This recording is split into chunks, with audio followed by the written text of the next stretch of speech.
Se spune că mai de mult Dumnezeu a venit seara la o femeie și a spus: am o veste bună, vreau să-ți dau darul de prorocie.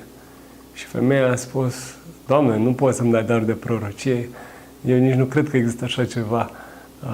Nu, și mă cunosc pe mine, n-aș putea să am acest dar, o să mă mândresc, o să fie rău, o să stric mai mult decât o să ajut cu darul ăsta, așa că mai bine nu mi-l da.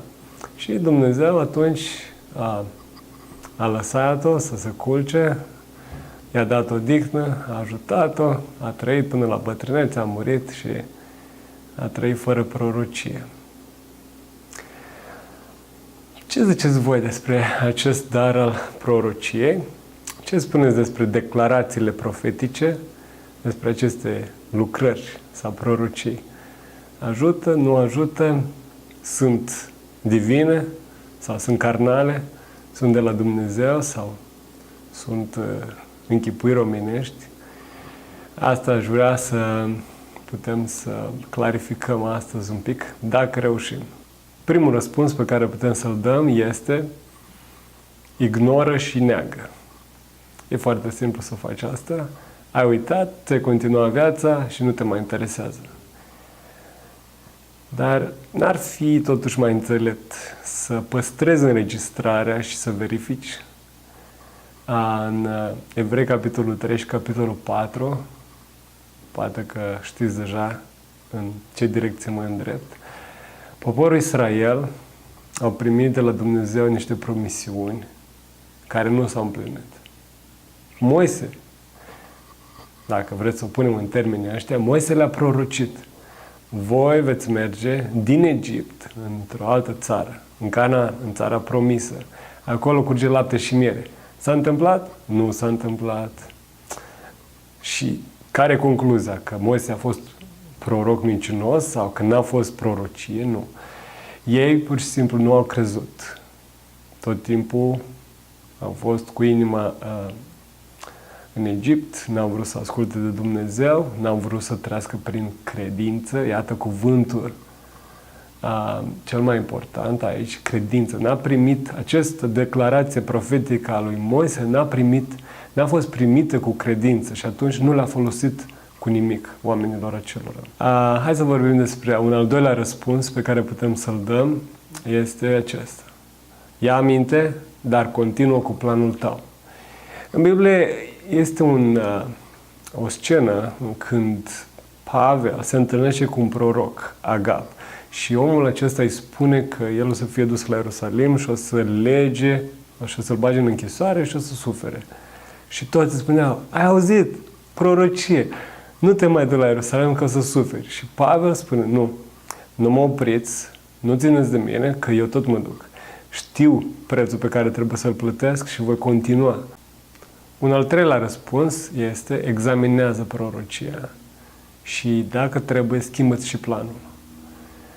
În 1 Tesaloniceni, capitolul 5, spune: nu disprețuiți prorociile. Cercetați toate lucrurile, luați ce este bun. Și dacă cercetăm toate lucrurile, atunci să cercetăm și prorociile, nu? De ce să le aruncăm la gunoi din prima și să spunem: nu se poate, n-ai de unde să știi, ți-a zis cineva. Prorocia ar trebui să confirme și alte semnale. Mai ales, dragii mei, dacă este vorba de o persoană pe care o cunoaștem și în care avem încredere, sunt copiii Domnului, de ce pur și simplu am spune de la început, nu-i dăm nicio șansă omului respectiv? Spunem: nu, Dumnezeu nu mai vorbește prin prorocie astăzi, gata, am terminat discuția. De ce să facem noi lucrul ăsta? Dacă e obiecția că, prorocul ăsta s-a mâniat atunci când l-am văzut eu, sau s-a mândrit, sau a făcut nu știu ce. Prorocii nu sunt sfinți din icoane, nu sunt îngeri, ei sunt oameni ca și noi, cu slăbiciuni. Toți prorocii din Biblie au păcătuit, Dumnezeu i-a iertat, i-a restaurat, i-a reabilitat, însă asta nu înseamnă că darul lor nu este autentic. Unii proroci își fac reclamă, iar alții nu își fac reclamă. Deci sunt diferite tipuri de oameni. Biblia, într-adevăr, ne dă principii Și unii ar spune, ok, e de ajuns. Avem principii biblice, știm ce îi place lui Dumnezeu și ce nu îi place, ce fel de hotărâri îi plac și ce fel de hotărâri nu îi plac, gata, e totul. Dar în situații specifice avem nevoie de înțelepciune și descoperire care nu putem să o avem din principii biblice. De aceea cred că prorocia are locul ei, pe care nu-l poate lua nimeni și nimic altceva. Dacă tot vorbim de principii biblice, oare nu este și acesta unul? Nu desprețuiți prorociile. Un principiu biblic și înseamnă că Biblia ne îndeamnă, ne sfătuiește, ca un tată pe copiii lui, să luăm aminte, să examinăm, nu să aruncăm la gunoi, fără să știm. Ne dezgustă mândria la un om al lui Dumnezeu, la o femeie a lui Dumnezeu. Ne dezgustă la un proroc, dar trebuie să ne dezguste la orice om al lui Dumnezeu, la orice om răscumpărat prin sângele lui Iisus Hristos. Și lăsând asta la o parte, trebuie să punem întrebarea la sfârșit. Prorocia mai este valabilă? Dumnezeu încă mai vorbește? Cum ar fi să vină Dumnezeu la tine și să dorească să-ți ofere această abilitate, să declare anumite lucruri fără să știi ce o să se întâmple? Să le declare așa profetic și să aștepți ce se întâmplă. Ce vei zice? O, Doamne, nu îmi pare rău? Sau, cum vei spune, ca și Samuel în vechime. Vorbește, Doamne, că șobul Tău ascultă.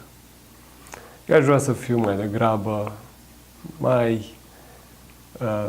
mai încet la a trage concluzii și a da verdicte și mai degrabă să spun și eu, ca și Samuel, Doamne, vreau să Te cunosc mai mult și sunt cu inima deschisă și dacă vrei, dă-mi și mie acest dar de prorocie, fă-mă și pe mine să vorbesc cuvinte care încurajează întotdeauna, nu la ghici. Aici este vorba de o abilitate supranaturală. Dă-mi și mie acest dar. Să fiu și eu, chiar dacă nu cu titlu, dar cel puțin cu inima unui proroc și cu, bineînțeles, cu abilitatea lui.